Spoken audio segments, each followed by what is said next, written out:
à tous et bienvenue à vous sur Média TV dans On se dit tout. Une petite tasse de café pour commencer la journée. C'est d'ailleurs notre aliment de la semaine. Une fois qu'on aura bien émergé, on va aller travailler, on va parler boulot et on va parler d'évolution de carrière en interne. Notre femme inspirante est justement un modèle professionnel d'évolution. Elle est chercheure en physique nucléaire, un nom qui brille à l'international. Professeur Raja Charqaoui est avec nous. Et pour finir, on parlera de chrononutrition, les bons aliments au bon moment. C'est toute une science aussi et on en parlera aujourd'hui. Bienvenue à vous sur Média TV dans On se dit tout. On démarre tout de suite. Je les retrouve pour vous.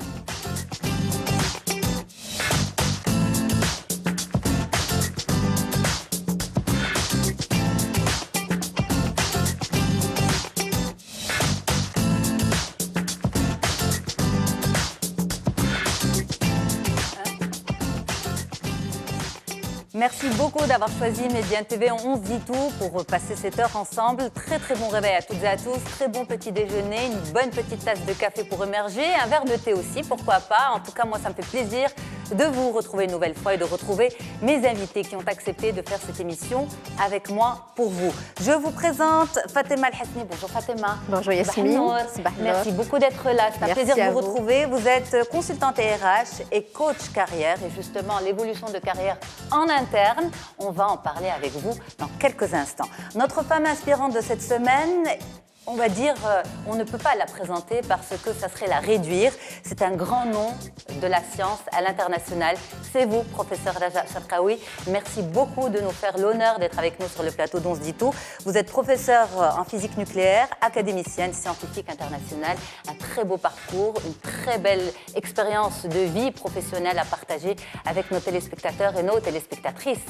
Garçons, filles, hommes et femmes, avec notre femme inspirante que vous êtes. Merci beaucoup, professeur. Merci pour et puis, avec plaisir. Et à vos côtés, une jeune femme qu'on adore aussi sur le plateau de l'émission, Jihan Andy, bonjour. Merci beaucoup d'être là. Vous êtes diététicienne, nutritionniste, la chrononutrition. Manger les bons aliments au bon moment, c'est apparemment toute une science aussi. On va en parler avec vous. Donc, on disait pour émerger, chacun son petit truc. Pour certains, c'est une tasse de café. Pour d'autres, c'est un verre de thé. Mais aujourd'hui, la rédaction a choisi d'en savoir un peu plus sur le café. Le café, ses vertus. On regarde tout de suite et on revient sur le plateau.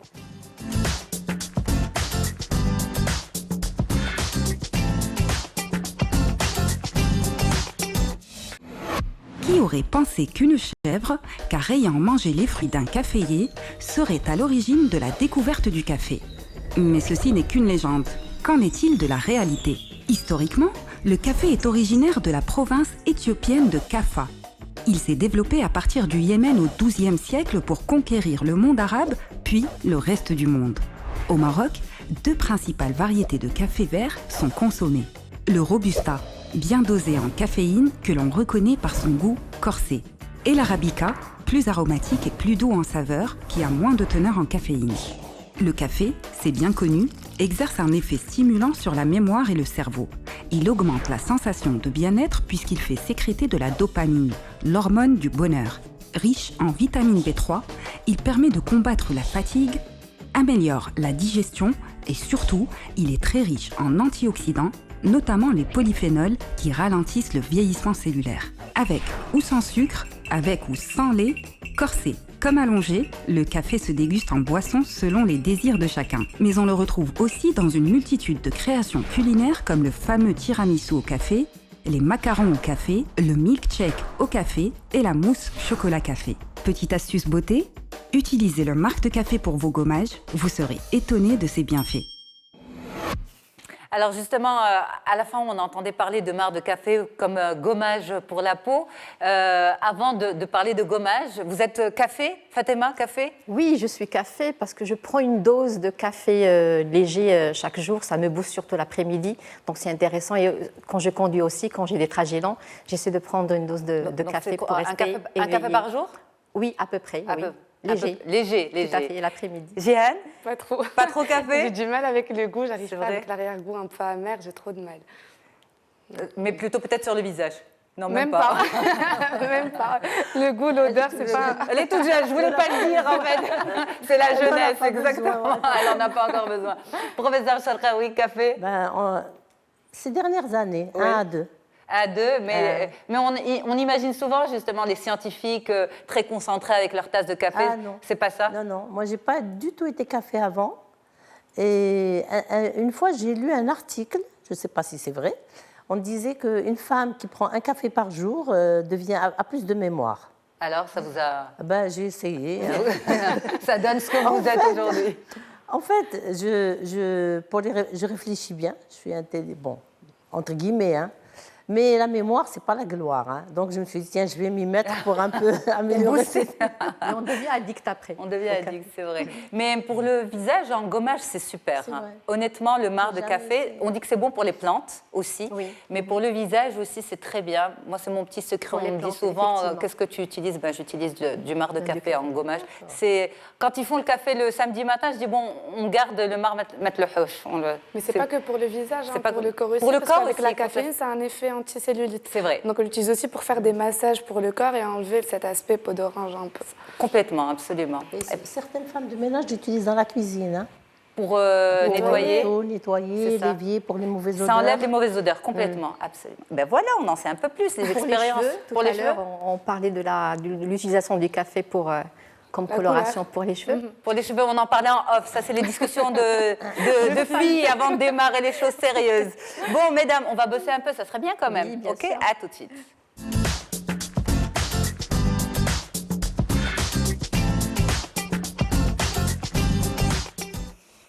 Alors justement, l'évolution de carrière en interne, on en parle avec vous, Fatima El Hasni, vous êtes coach carrière, vous êtes consultante RH également. L'idée de cette interview avec vous, c'est de savoir si, lorsque je suis dans une structure, est-ce que je garde mon poste tout au long de mon cursus, on va dire, dans cette structure, ou c'est à moi de provoquer l'évolution de carrière, ou il faut plutôt attendre que ça vienne de la structure elle-même. On va en parler en détail avec vous, mais juste avant, une petite question à un responsable RH aussi que l'équipe a rencontré à l'extérieur. Anticiper l'évolution de carrière en interne, oui ou non? On regarde et on revient. Très bien. Anticiper sa carrière au sein d'une entreprise, c'est tout à fait possible, comme anticiper toute chose.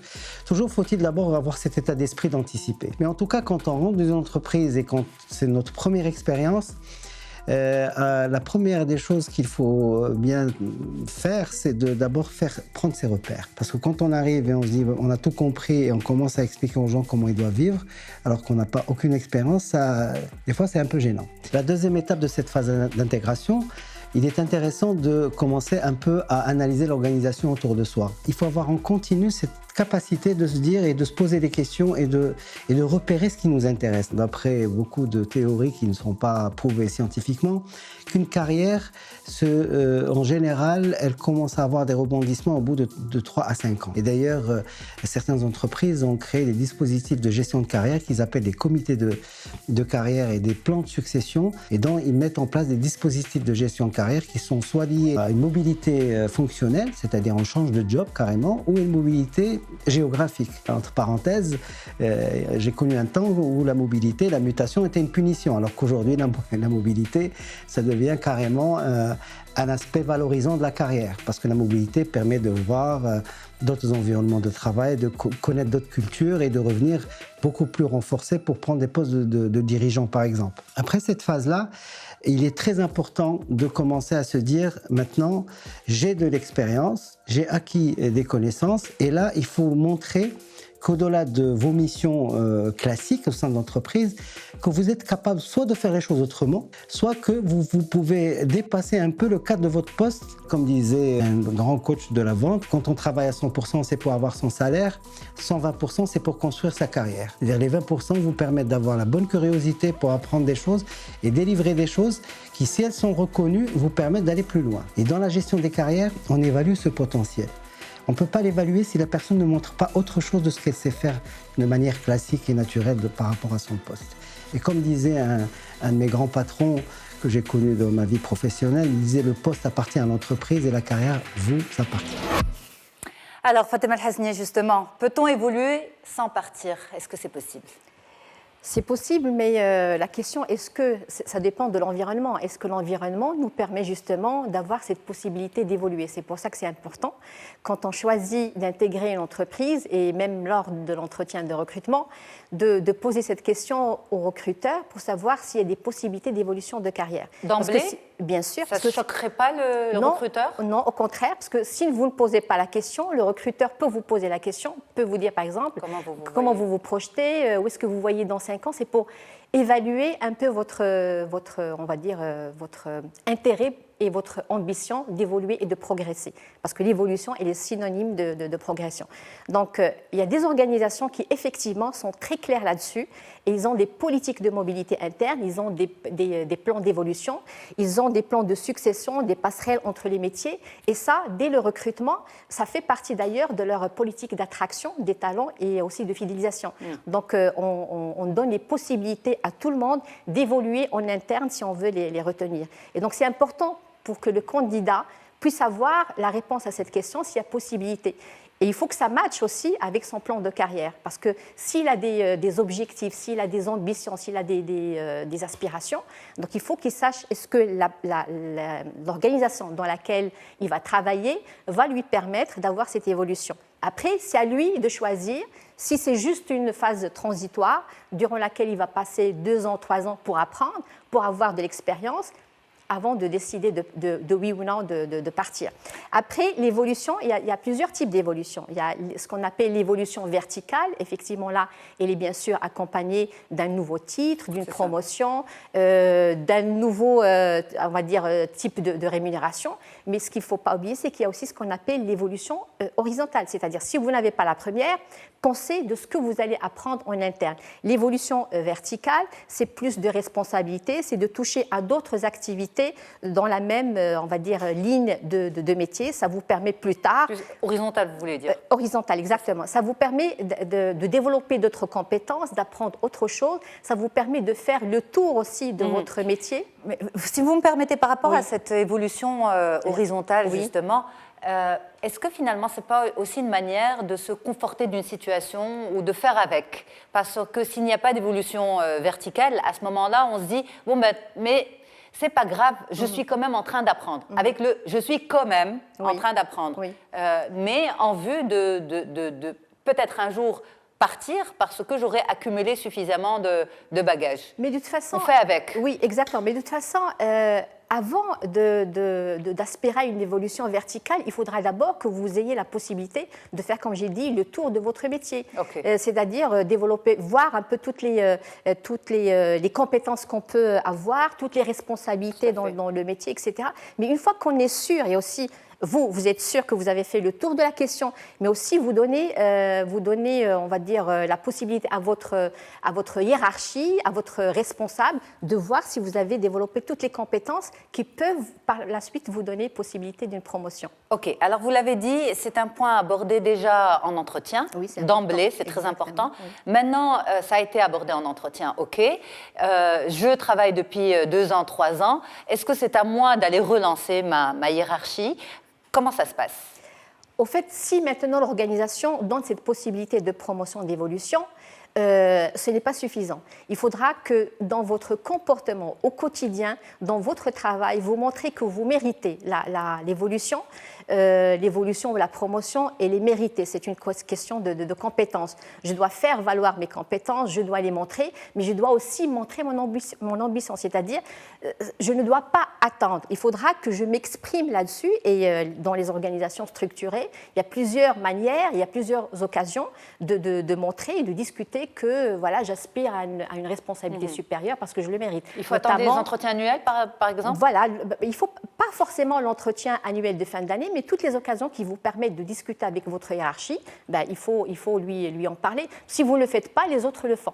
Ok. Alors, nous avons sur le plateau avec nous aussi une jeune femme qui est, on va dire, dans le secteur libéral. Est-ce qu'on se pose ces questions lorsqu'on travaille pour soi? C'est de suivre justement, être tout le temps à jour, de voir comment est-ce que ça évolue, s'il y a du changement, ce qui était vrai il y a 2 ans ne l'est pas forcément aujourd'hui. Donc c'est vraiment être à jour pour pouvoir donner à mes patients un soin qui soit complet et surtout d'actualité, quoi, de ne pas sortir, par exemple, de ne pas me fonder sur des études qui ont été faites en 1990, qui ne sont plus d'actualité. C'est ça, donc c'est une évolution, on va dire, avec soi-même, personnelle, en termes de connaissances.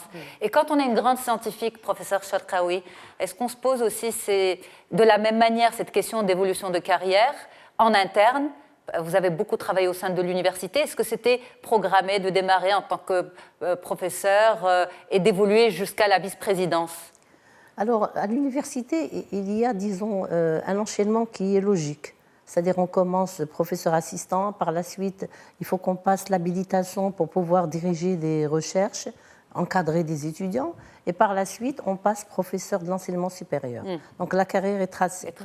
Alors, parallèlement à cette carrière, il faut vraiment s'investir. L'enseignement supérieur, on a une partie de notre salaire, c'est l'enseignement, une partie, c'est la recherche et l'encadrement des doctorants, des étudiants.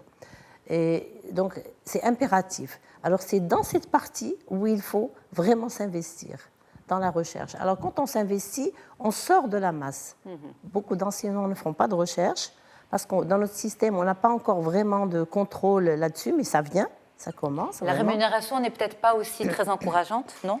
C'est-à-dire, oui, un prof qui travaille, qui fait beaucoup de recherche, qui est là du matin au soir, un prof qui fait son enseignement, sont payés de la même manière. Sont payés de la même manière. Mais quand on s'investit dans la recherche, au bout d'un certain nombre d'années, le résultat apparaît. Et c'est ça qui est important. C'est ça. Et on aura l'occasion d'en reparler avec vous. Alors, Fatema El-Hasni, je reviens vers vous pour les questions de nos téléspectateurs.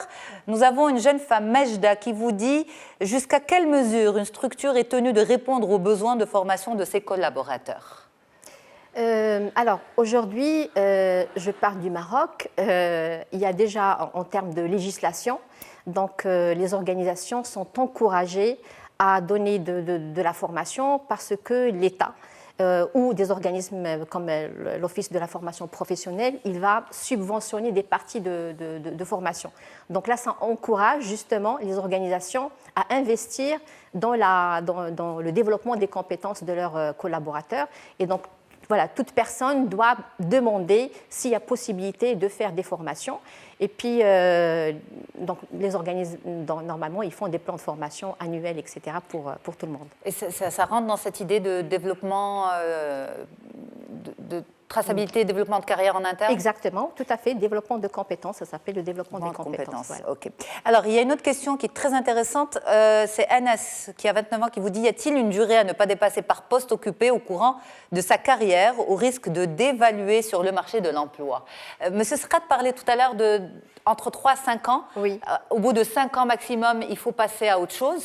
Il faut faire autre chose. En fait, tout dépend des secteurs d'activité, parce que moi, j'ai travaillé dans des secteurs où l'évolution était très rapide, notamment tout ce qui est nouvelles technologies d'information, c'est-à-dire au bout d'une année, on peut rapidement sortir du lot, comme vous avez dit, et on peut être chef d'équipe, par exemple. Donc l'évolution, elle est vraiment rapide, et là même l'organisation, elle a besoin d'accompagner en termes de développement de compétences managériales, etc.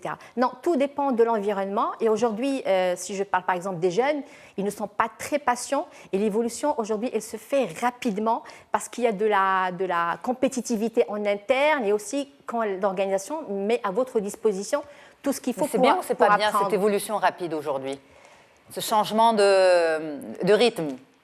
Voilà, il y a des secteurs, comme j'ai dit, où on est obligé de suivre le rythme, parce que sinon, si vous ne suivez pas le rythme, vous êtes un peu rapidement dépassé. Mais il y a des secteurs où, effectivement, et des métiers où il faut vraiment faire le tour du métier pour apprendre plus de compétences. On s'investit, même si on n'est pas forcément bien payé, l'effort finira par payer plus tard. Est-ce qu'il n'y a pas aussi un risque à trop, on va dire, mettre de pression sur la structure? Est-ce que les jeunes d'aujourd'hui ne sont pas tellement pressés, ne sont pas vraiment pressés au point de bousculer un petit peu le rythme instauré, le rythme habituel? Aujourd'hui, c'est vrai que les jeunes ont plus d'ambition, ils sont impatients, ils veulent aller vite. Et en fait, aujourd'hui, à l'international, dans d'autres pays, on voit que c'est en fait les structures, les organisations qui s'adapte et non pas le contraire, parce que cette nouvelle génération, il faut la comprendre, il faut comprendre qu'elle va vite. C'est une génération qui est très connectée, donc on essaie de retenir les talents. Aujourd'hui, les écoles forment bien et les organisations doivent être capables d'attirer ces talents et de les fidéliser, donc c'est l'organisation qui s'adapte. Fatema El-Hesni, merci beaucoup d'avoir été avec nous, d'avoir répondu à toutes ces questions. Vous êtes consultante RH et coach carrière. On continue l'émission ensemble. Nous allons à la découverte d'une femme qui est déjà extrêmement connue. C'est une sommité à l'international. Professeur Raja Cherkaoui, merci beaucoup de nous faire l'honneur d'être avec nous sur le plateau d'On se dit tout. Vous êtes notre femme inspirante de cette semaine. Vous êtes professeur en physique nucléaire. Ça fait peur, hein. Moi, je vous le dis. Rien que la spécialité fait peur. Vous êtes tellement agréable et c'est un honneur et un plaisir de vous avoir. On va marquer une courte pause et on revient pour vous connaître un peu plus. À tout de suite. Merci beaucoup d'être avec nous sur Média TV dans On se dit tout. Très bonne journée à toutes et à tous. On continue notre émission, c'est la deuxième partie. On va parler de chrononutrition dans quelques instants. Ça veut dire quoi? Ça veut dire choisir les bons aliments au bon moment de la journée. On en parlera avec vous, Jihan Andy. Vous êtes diététicienne nutritionniste. Nous avons aussi parlé d'évolution de carrière en interne avec vous, Fatema El-Hesni. Mais pour l'heure, place à notre femme inspirante de la semaine.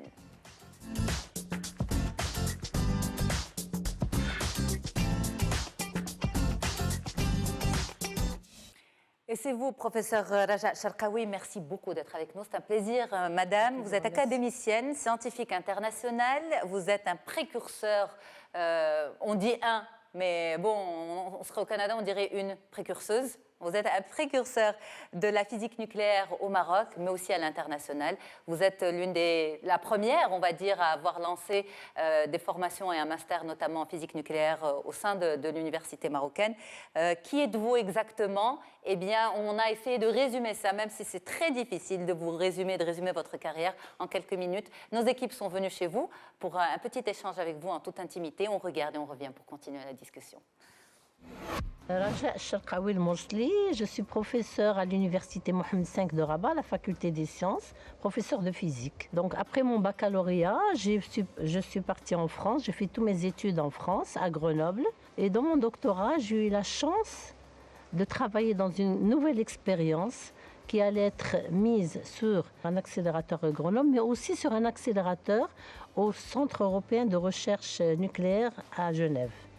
Et là, j'ai eu la chance de découvrir ce centre, qui était pour moi un film de science-fiction. J'étais curieuse, je suivais tout, je posais des questions à droite et à gauche.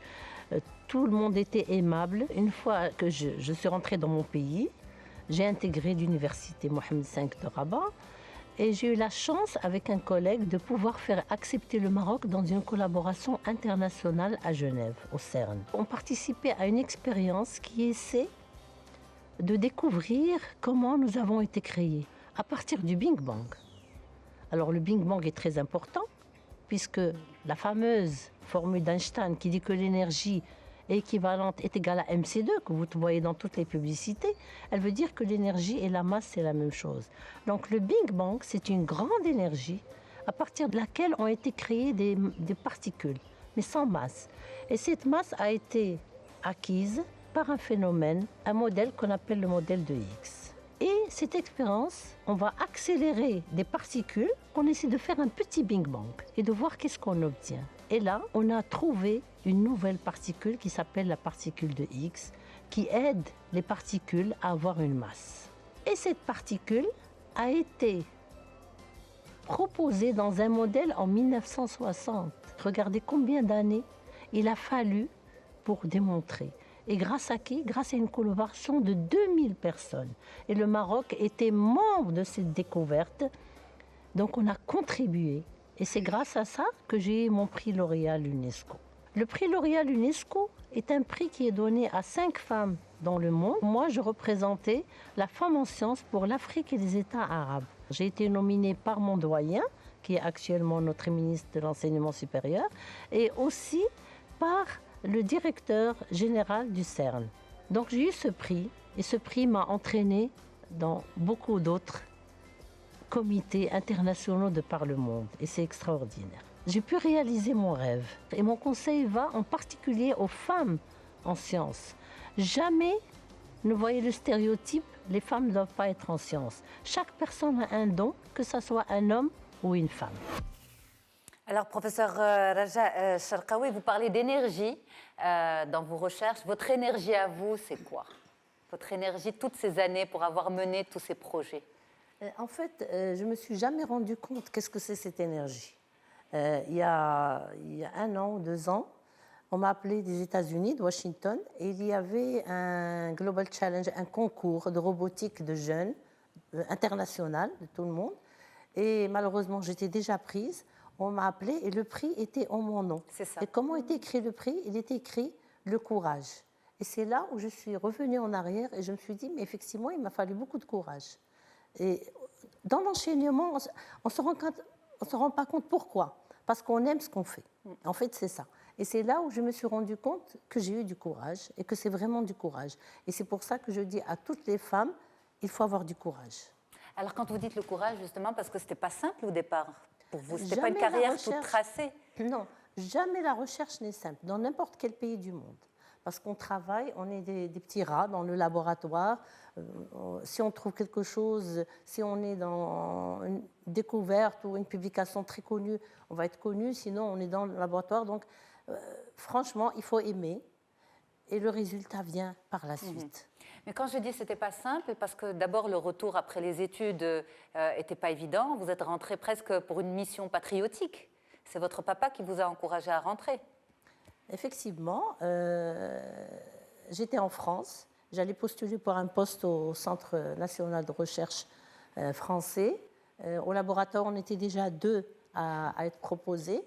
Et il me fallait un dossier administratif pour me présenter à Paris.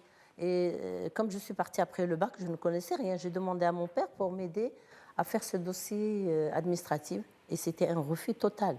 Il m'a dit non, tu es formée, tu dois venir aider ton pays. Sur le moment où je suis rentrée, c'était un peu frustrant. Vous étiez déjà mariée?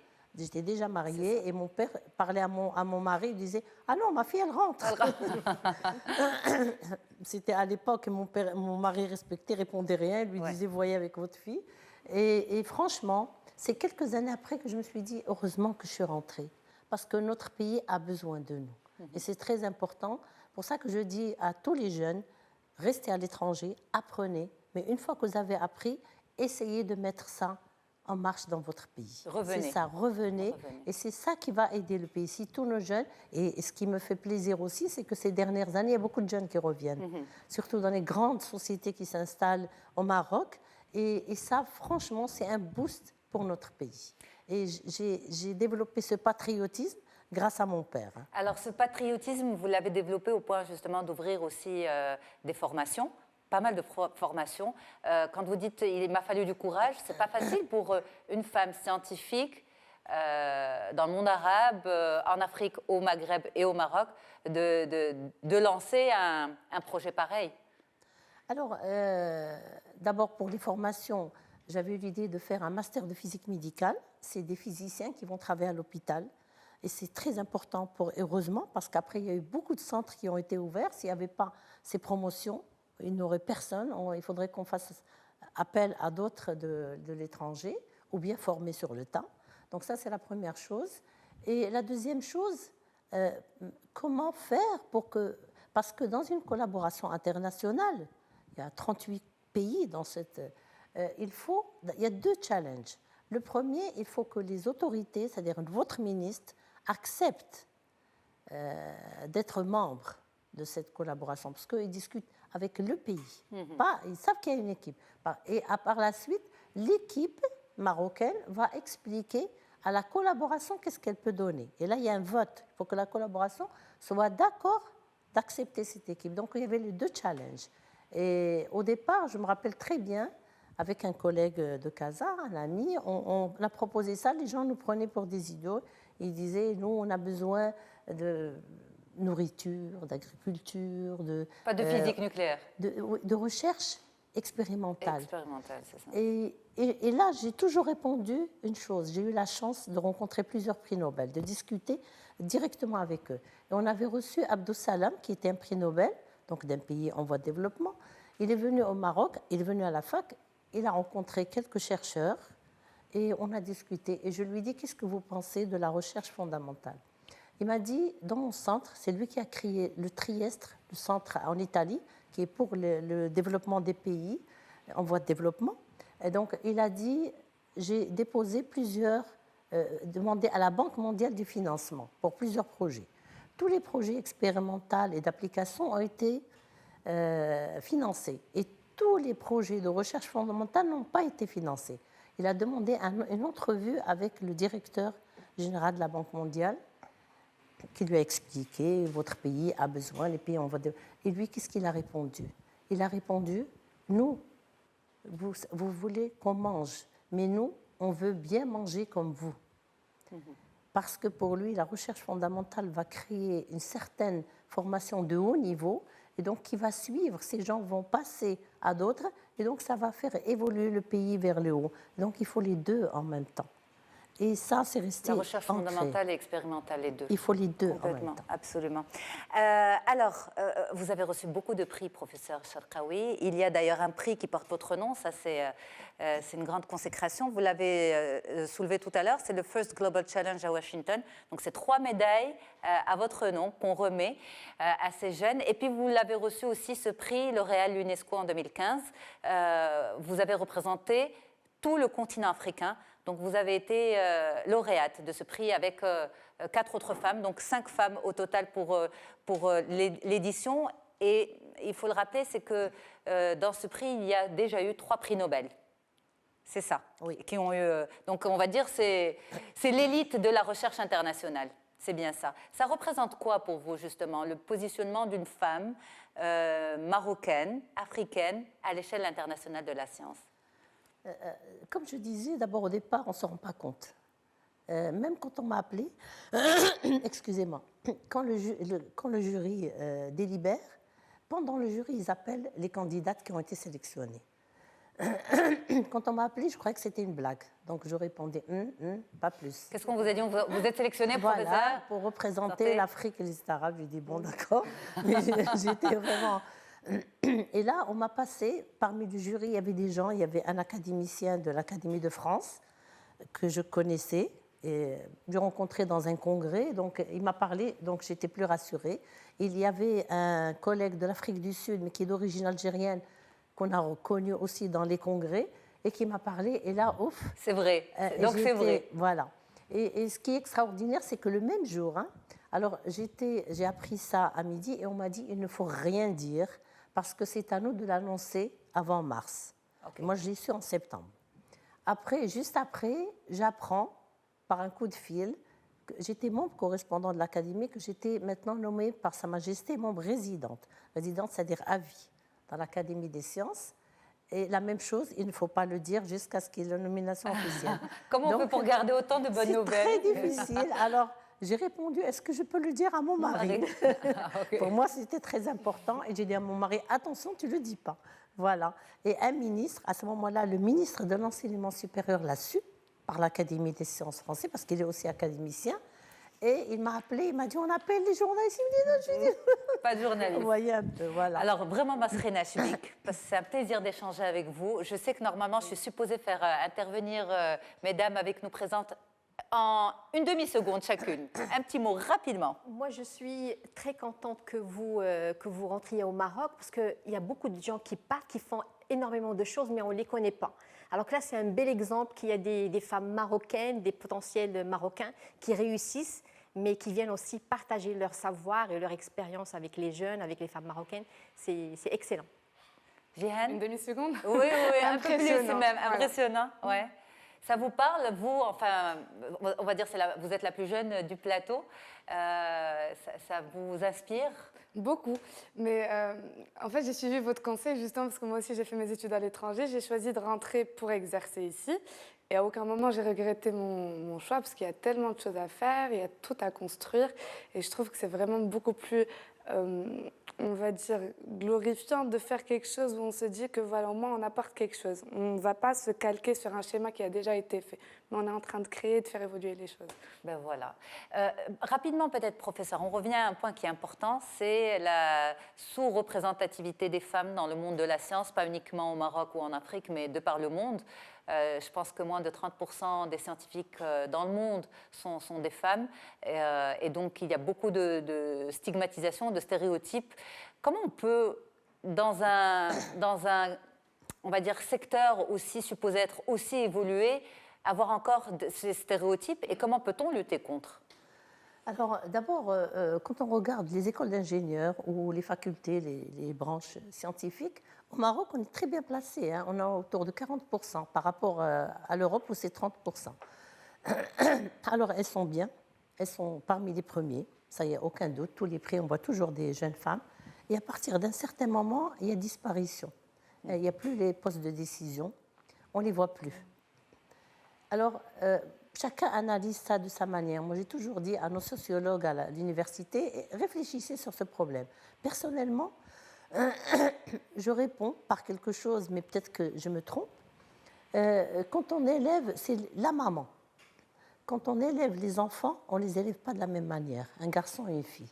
Et dans le subconscient de la fille, on lui dit, tu dois être indépendante, gagner donc l'argent, travailler, fonder une famille, avoir des enfants, et puis c'est tout. Donc pour elle, c'est la fin, dans son subconscient. Donc quand elle fait ça, elle dit, bon, j'ai déjà tout, je m'arrête. Et c'est ça qu'il faut un peu bannir. Donc je dis à toutes les mamans, moi, mes filles, je les ai éduquées de la même manière que j'ai 2 filles et un garçon, de la même manière. Et je dis, attention, il n'y a jamais une fin. À mon âge, chaque fois que je vais dans un congrès, je ressors, je ne connais pas ça, je me sens nulle. C'est-à-dire que pour moi, le savoir, on doit apprendre jusqu'à la fin de sa vie. C'est très important. Et vraiment, ne pas se considérer comme une femme. On a quelque chose qu'on aime, il faut y arriver. Et autre chose qui est très important, qu'il ne faut pas oublier, c'est que les enfants vont grandir, ils vont partir. Et là, il ne faut pas rester frustré. C'est vrai. Il ne faut pas faire de crise de syndrome de nid vide. C'est important. Exactement. Merci, professeur, de revenir sur ce point. Rapidement, dernière question pour vous, mais celle-là, c'est celle d'une téléspectatrice qui vous dit, est-ce que le choix de la... vous êtes lauréate du prix L'Oréal UNESCO pour les femmes et la science. Qu'a représenté cet événement pour vous? Alors, d'abord, c'était, comment vous dire, un rêve. C'est-à-dire, je suis partie pour mon prix. C'était une soirée féerique, hein, c'est pas de doute. Et je pense que ce qui m'a touchée le plus, c'était maman qui était avec moi, qui avait les larmes aux yeux. Elle rigolait tout le temps, parce qu'elle était tellement heureuse. Et ça, je pense que c'est le plus beau cadeau que je puisse avoir. C'était dans quel pays? C'était à Paris. À Paris, en France. À Paris, à la Sorbonne, donc une très belle salle. Et par la suite, ce prix m'a entraînée dans une avalanche.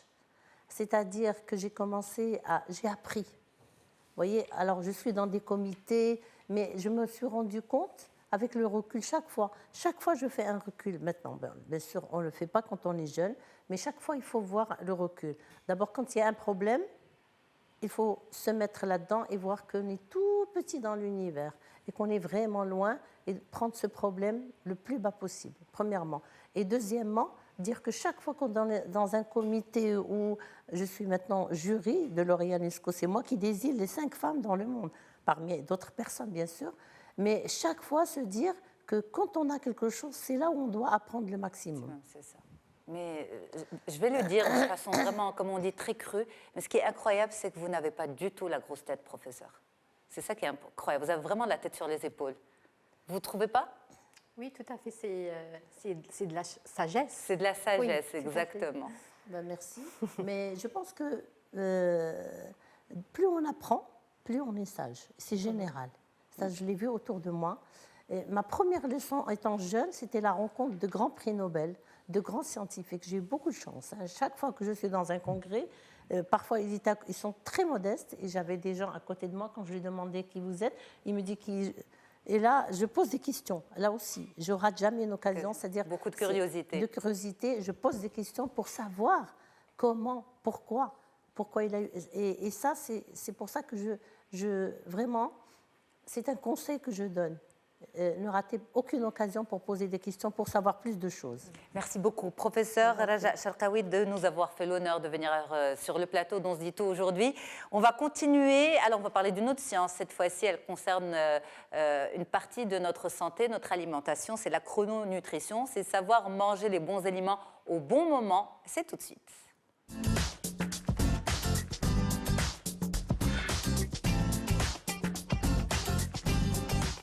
Et donc, c'est avec vous qu'on en parle. Jihan Handy, vous êtes diététicienne nutritionniste. Alors, est-ce que c'est vrai, c'est pas vrai, mythe ou réalité, où on peut manger n'importe quoi à n'importe quel moment, ça ne nous fait pas de mal, ça ne fait pas prendre de poids ou au contraire, ça ne fait pas maigrir?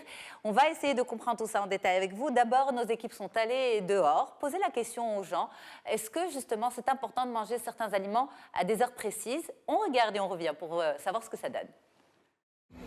Je pense que manger dans certaines heures précises pourrait impacter notre santé. Par exemple, si je mange chaque jour à midi, pour le déj, je dois garder cette habitude pour que même ma physionomie interne reste stable et reste intacte. Pour les repas, il faut juste manger équilibré et respecter les heures des repas. Par exemple, prendre le petit déjeuner à temps et le déjeuner et le dîner. Oui, c'est très bien de manger à certaines heures au lieu de grignoter à chaque fois, au lieu d'essayer de manger tout ce qui passe sous notre main. Moi, je trouve que c'est bon. Si on mange à 8 heures, on aura largement le temps pour digérer. Du coup, on sera en bonne forme le lendemain. Alors justement, Jihan, tout le monde s'accorde à dire que c'est important de manger à heure fixe.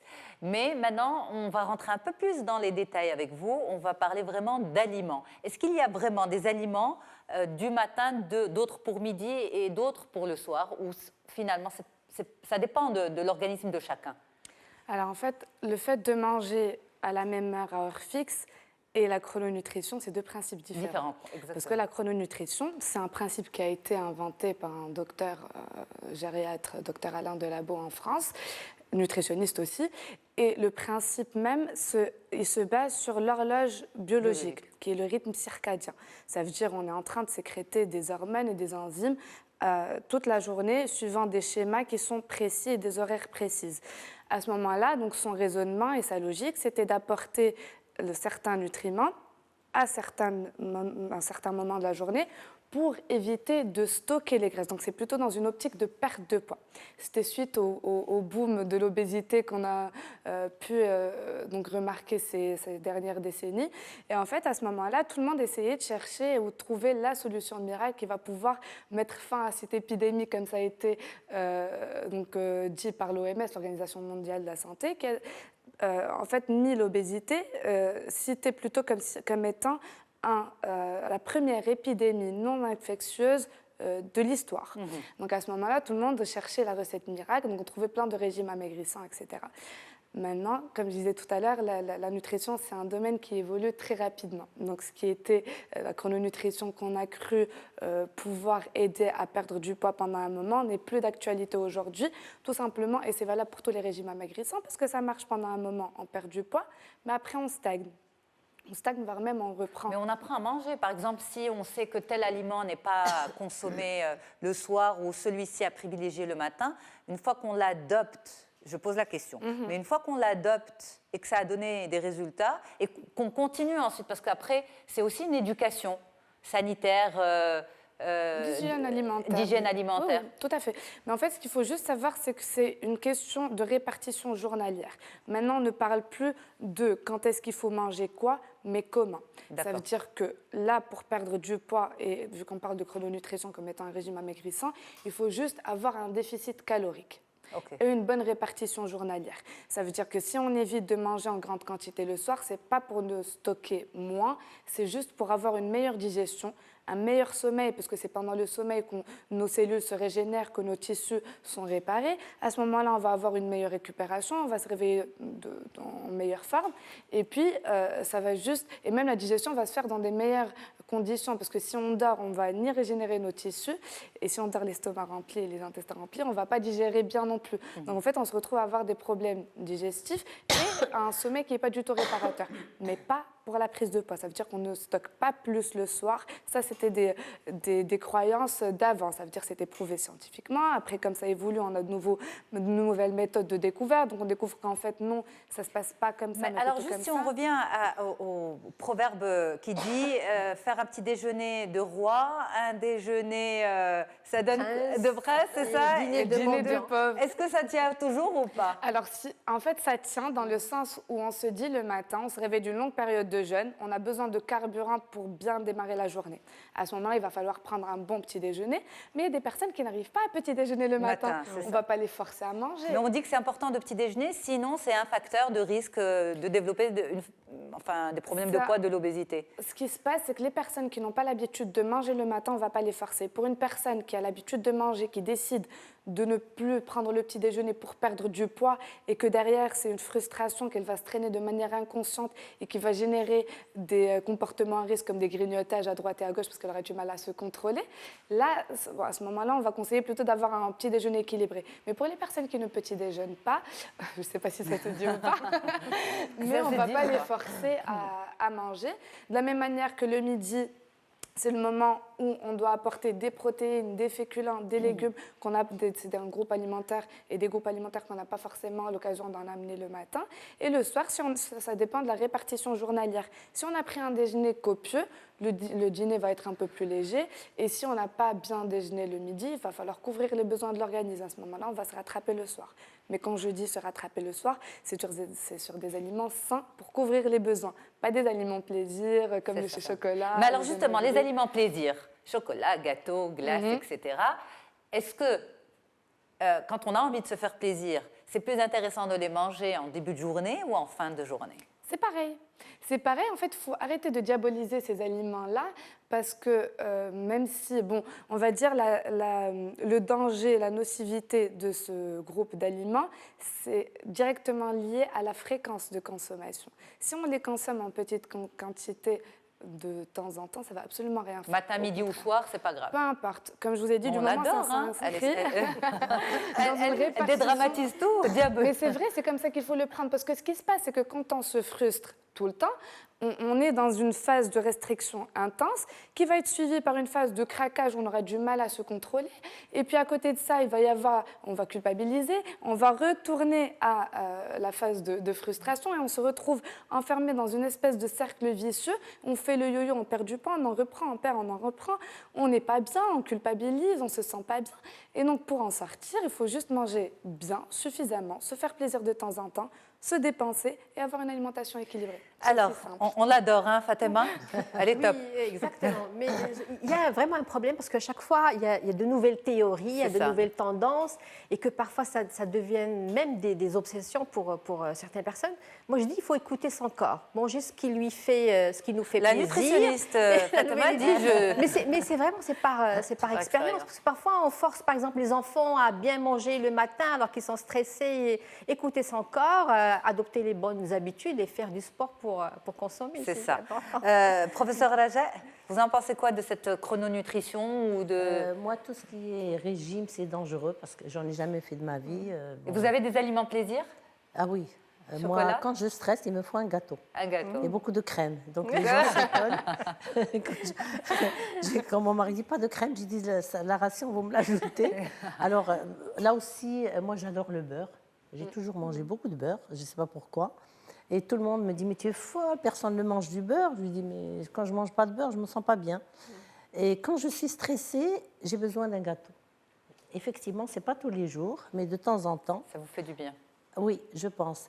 Et dernièrement, j'ai entendu un chercheur à Grenoble, j'ai fait mes études à Grenoble, qui a sorti une théorie, je ne sais pas si c'est vrai, je vous pose la question. Il y a une manière de travailler sur son subconscient. Et à ce moment-là, son cerveau va contrôler et on va perdre du poids ou bien arriver à... Est-ce que c'est bon, c'est vrai aussi? C'est le mindful eating. Maintenant, c'est très tendance aux États-Unis. Mais ce n'est pas un régime, justement. C'est une manière de se conditionner, c'est de manger en pleine conscience. Ça veut dire au moment du repas, on va prendre conscience de ce qu'on mange. Parce que si on mange et on parle et on regarde la télé, on n'a pas l'impression de vraiment manger. On avait expliqué ça lors de la dernière émission. Et en fait, à chaque fois, 2 heures après, on va avoir l'impression on va avoir faim. Ou une envie de manger, peut-être pas à la faim physique, mais au niveau psychique, on va avoir envie de manger, grignoter, parce qu'on n'a pas cette satisfaction durant la prise de repas. Donc le fait d'être conscient de ce qu'on mange et puis de prendre le temps de bien savourer ses aliments, de bien mastiquer, donc déjà on a la satisfaction psychologique, satisfaction physiologique parce que notre estomac, on sent qu'il est rempli, qu'il est plein, et une sensation de rassasiement qui va durer plus longtemps. Donc on va avoir moins de grignotage durant la journée. Alors, on a une question de téléspectatrice. C'est une jeune femme qui vous demande, Jihan, est-ce que le choix de la chrononutrition permet d'éviter l'effet yo-yo qui survient après un régime classique sévère? Pas du tout, parce que la chrononutrition, c'est un régime classique, peut-être pas aussi sévère, mais c'est un régime amaigrissant. Et d'ailleurs, il y a l'ANSES, l'Agence nationale de sécurité sanitaire et d'alimentation en France, qui a sorti un rapport en 2011-2012. Et le rapport, en fait, par rapport au régime amaigrissant. Et ça m'avait, parce que ça m'avait marqué. Ce qui était marqué dans le rapport, c'est que 80% des personnes ayant suivi un régime amaigrissant reprenaient tout le poids, voire même plus, dans l'année qui suit l'arrêt du régime, ce qui est quand même énorme. Ça veut dire que ça marche jusqu'à ce que ça ne marche plus. Voilà. Donc quand on voit sur le long terme, si on cherche à avoir une perte de poids pérenne, le but, ce n'est pas de se frustrer, mais de pouvoir avoir un régime alimentaire, un déficit calorique dans lequel on va aller pouvoir puiser dans les réserves adipeuses. Quand on dit, pardon, déficit calorique, c'est manger moins que ce qu'on dépense. Voilà. Mais il faut faire attention à ne pas trop baisser les apports. Pour ne pas être dans des carences. Exactement, parce que les carences sur le long terme peuvent être beaucoup plus dangereuses que les excès. Donc faire attention à couvrir ses apports, augmenter sa dépense énergétique en faisant du sport, en bougeant, juste à ne pas rester sédentaire. Et à ce moment-là, on va avoir une perte de poids qui soit pérenne et un régime alimentaire qui soit adapté à chacun et aux habitudes de vie de chacun surtout. Il y a des aliments qui peuvent booster la consommation de calories ? Des tisanes, est-ce qu'il y a des choses, on va dire, qui brûlent plus facilement, qui permettent de brûler? Non, il n'y a pas d'aliments qui va venir brûler la graisse. Mais il y a, par exemple, si on parle de thé vert ou d'aliments plus ou moins détox, ça va avoir un effet, par exemple, au niveau du ventre, quand on est ballonné, ça va enlever le ballonnement. Donc, on va avoir cet effet un peu ventre plat qu'on n'avait pas avant, mais ce n'est pas parce que l'aliment a brûlé la graisse. Après, on a des aliments qui sont riches en caféine, qui vont, on va dire, booster légèrement le métabolisme, mais ce n'est pas parce qu'on consomme du café tous les jours qu'on va maigrir. Okay. C'est surtout, en fait, c'est l'action de l'alimentation, du sport, de l'hygiène de vie en général. Merci beaucoup, Jihan Indy. Merci de nous avoir dédramatisé, dédiabolisé la bonne nourriture et les aliments plaisir. Mesdames, merci beaucoup d'avoir été là. Professeur Raja Charkaoui, c'était un honneur. Merci Lella. Fatima El-Hesni, c'était un plaisir. Merci beaucoup. Jihan Indy, une nouvelle fois, merci. Et avec plaisir de vous recevoir une nouvelle fois, toutes sur le plateau d'On se dit tout. Merci à toutes et à tous. Merci à toute l'équipe en régie. Merci à vous pour votre fidélité. Très bonne suite des programmes sur Média TV. À bientôt. Au revoir.